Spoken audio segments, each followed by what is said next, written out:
Ya, saat ini tim Gegana Brimob Polda Lampung sedang melakukan pengecekan di Gereja Ratu Damai, Teluk Betung Selatan.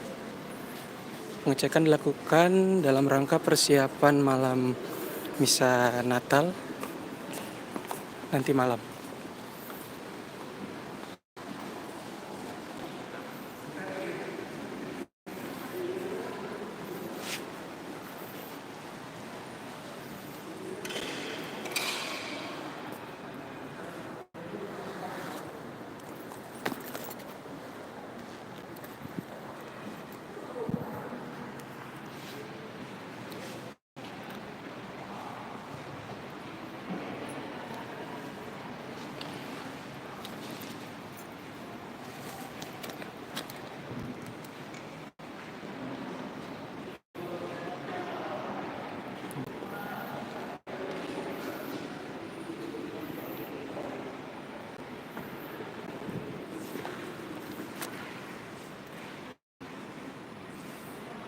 Brimob sedang melakukan pengecekan.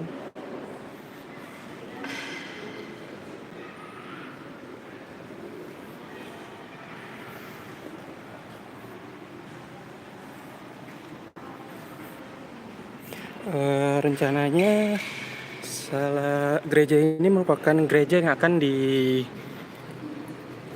dikunjungi nanti malam oleh Gubernur Lampung dan Kapolda Lampung. Selain di gereja, di katedral di Tanjung Karang Pusat.